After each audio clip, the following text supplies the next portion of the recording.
Hi, in this video we are going to talk about the main differences between the stack memory and the heap memory. And basically, stack memory is the most important applications of the stack abstract data type. It is a special region of the memory in the so-called random access memory, to be specific. And a call stack is an abstract data type that stores information about the active subroutines or methods or functions of a computer program. This computer program can be written in C, C++, Java, and Python. Basically, it is the same for all of them, the so-called call stack or the stack memory and the heap memory. So the details are normally hidden and automatic in high-level programming languages such as Java or C#. You may pose the question that, okay, why is it good, these stacks? What is it for? It keeps track of the point to which each active subroutine should return control when it finishes executing. So basically, stacks store temporary variables created by each function.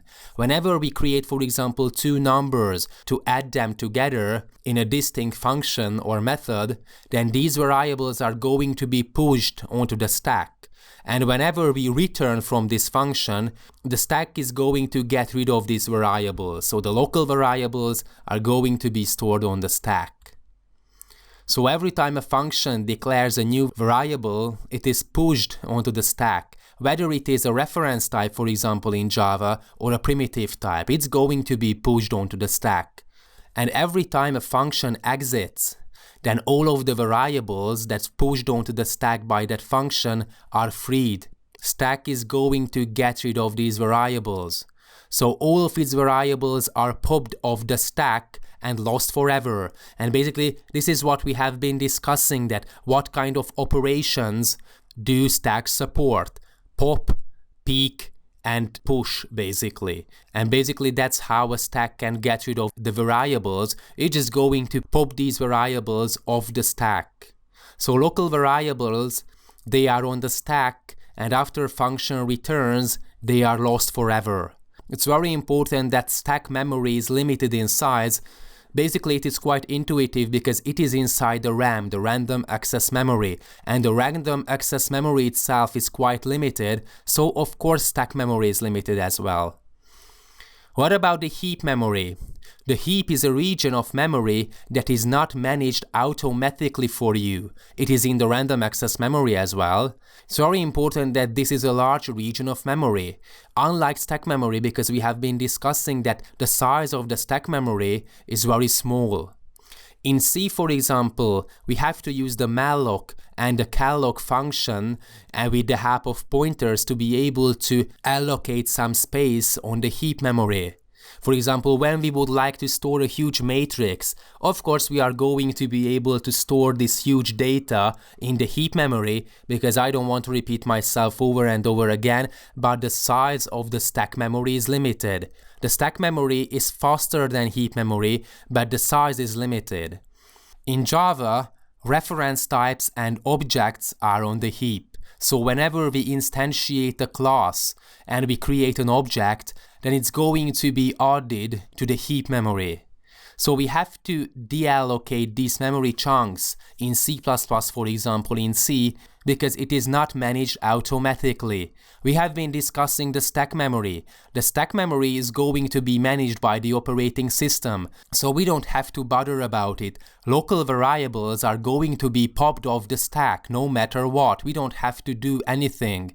Here we have to bother about the content of the heap memory because the operating system is not going to manage it for us. So if we are not going to use an object, for example, then we have to remove it from the heap memory. And basically that's why the Java garbage collection operation came to be, in order to get rid of those objects from the heap memory that's not being used. If we do not get rid of these objects from the heap, this is what's called a memory leak. Memory leak basically is the situation when there are dead objects on the heap memory. We do not use these objects and classes, but we have forgotten to remove them from the heap memory. And because it uses pointers, that's why it is slower than stack memory. So just to summarize again, we have two types of memory, the stack memory and the heap memory. For all the programming languages, these memory types are present. Okay, sometimes we don't have to bother about it. For example, in Java, we just use local variables, we just use primitive types, we just use objects, we instantiate classes, we use objects, we don't have to bother about it. But under the hood, on the low level, stack memory and heap memory is going to be used. In C and C++, we have to manipulate stack memory and heap memory. But for high-level programming languages, C#, Java, Python, we are not going to bother about it. But I think that it's good to know something about stack memory and heap memory. So the stack memory is limited in size. For heap memory, there is no size limits. On the other hand, stack memory is quite fast. Heap memory is slow, so basically there's a huge trade-off between running time and memory complexity in the sense that, for example, stack memory is limited in size, but on the other hand it is fast. Heap memory, there's no limits, but it's quite slow. We usually store local variables on stack memory, no matter that it is a primitive type or a custom object or whatsoever. It means that we store local variables in stack memory. And we store objects and basically field variables in heap memory.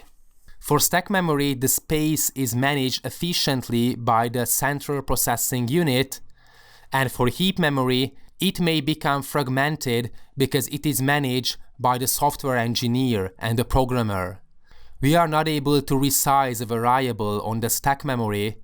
As far as the heap memory is concerned, variables can be resized with the help of the realloc method, for example, in C or C++.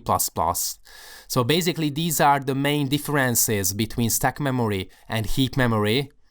In Java and Python, we don't have to know much about these memory types, but I think it's good to know a little about these memory types. Thanks for watching.